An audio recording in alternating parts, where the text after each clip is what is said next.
নমস্কার, আমি রত্না দেবনাথ, পানিহাটির নবনির্বাচিত এমএলএ। আমি বলতে চাই, আমাদের মাননীয় মুখ্যমন্ত্রী, আমাদের সবার প্রিয় শুভেন্দুদা মাত্র এই কয়েকদিন ক্ষমতা হাতে পেয়ে যে কাজগুলো করে চলেছেন অবিরাম, সত্যিই তাকে আমি স্যালুট জানাই।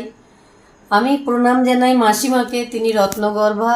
আমি তার কাছে গিয়ে আমি প্রণাম জানাতে চাই। শুভেন্দুদাকে আমি সেটা বলেছি এবং উনি বলেছেন আমি নিয়ে যাব।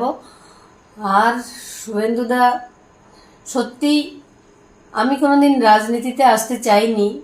যদি আমি এই দলের নির্বাচিত না হতাম, আমি বুঝতেই পারতাম না সত্যিই ভারতীয় জনতা পার্টি এত ভালো কাজ করে।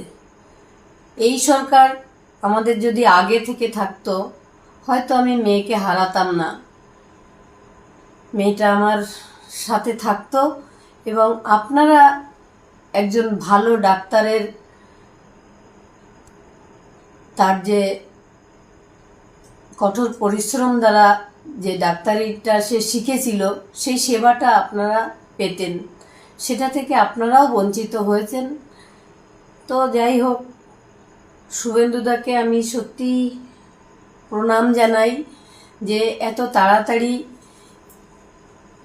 তিনি পদক্ষেপ নিয়েছেন যে আমার মেয়ের বিচার এবং আরও মেয়েদের বিচারের জন্য তিনি যে কমিটি গঠন করেছেন এত দ্রুততার সঙ্গে, সত্যিই তাকে কৃতজ্ঞতা জানানোর আমার ভাষা নেই। তবে সব মেয়েরা বিচার পাক, ভয়হীন একটা সমাজ তৈরি হোক এবং আমরা যেন সবাই সেই রাম রাজত্বে বাস করতে পারি। এই সরকারকে সাথে নিয়ে আগামী বছরের পর বছর আমি চলতে চাই। আর যেন সত্যি রাম রাজত্ব তৈরি হয়। আমার মোদিজিকেও আমার প্রণাম এবং শুভেন্দুদাকে অসংখ্য অসংখ্য ধন্যবাদ জানিয়ে আমি বলছি যে সব মেয়েরাই বিচার পাবে এবং আমার মেয়েও ডক্টর দেবনাথ, সেও বিচার পাবে।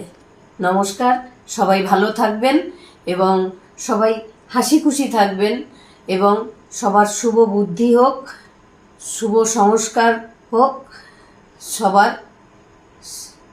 এটাই বলার আমার। নমস্কার, সবাই।